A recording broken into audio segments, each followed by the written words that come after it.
Hi friends, എല്ലാവർക്കും സ്മിതാസ് cooking വേൾഡിലേക്ക് സ്വാഗതം.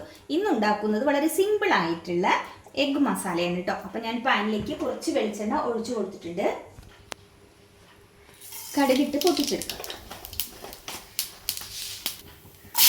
വലിയ ഒരു സവാള കനം കുറിച്ച് അരിഞ്ഞതായി നീളത്തിലാണ് അരിഞ്ഞെടുത്തിട്ടുള്ളത്.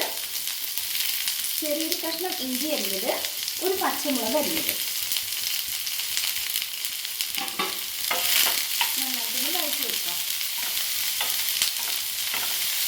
കറിവേപ്പില കൂടി ചേർക്കാം.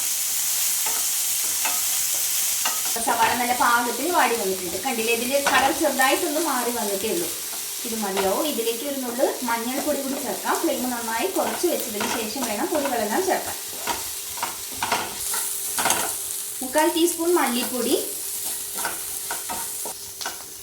1 ടീസ്പൂൺ മുളക് പൊടി,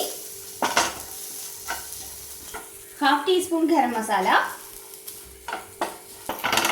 ആവശ്യത്തിനുള്ള ഉപ്പ് കൂടി ചേർക്കാം. ചാനൽ ആദ്യമായിട്ടാണെങ്കിൽ സബ്സ്ക്രൈബ് ചെയ്യാൻ മറക്കരുത്. കുറച്ച് വെള്ളം ചേർത്ത് കൊടുക്കാം. ഫ്ലെയിം കൂട്ടി വെക്കുക. നന്നായിട്ടൊന്ന് മിക്സ് ചെയ്തെടുക്കാം. ഇത് നന്നായിട്ട് തിളച്ച് വരട്ടെ.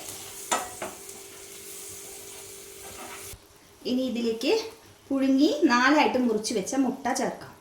ഞാൻ 4 മുട്ടയാണ് എടുത്തിട്ടുള്ളത്. അപ്പോൾ ഇതിലേക്ക് ഇപ്പോൾ ചേർത്തിട്ടുള്ള എല്ലാ ഇൻഗ്രീഡിയൻസും ആ ഒരു അളവിലാണ് കേട്ടോ ചേർത്തിട്ടുള്ളത്. അപ്പോൾ മുട്ടയുടെ എണ്ണം കൂടുകയാണെങ്കിൽ അതിലേക്ക് ചേർക്കണ ബാക്കി ഇൻഗ്രീഡിയൻസിൻ്റെ അളവിലും വ്യത്യാസം വരുത്തണം. ഇളക്കി യോജിപ്പിച്ചെടുക്കാം. സാവധാനം ഇളക്കിയെടുക്കണം കേട്ടോ.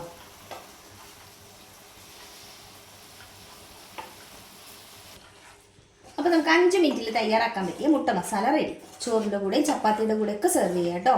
എന്തായാലും ട്രൈ ചെയ്ത് നോക്കൂ. വീഡിയോ ഇഷ്ടമായി ലൈക്ക് ചെയ്യാനും ഷെയർ ചെയ്യാനും കമൻറ്റ് ചെയ്യാനും ഒന്നും മറക്കരുത്. താങ്ക്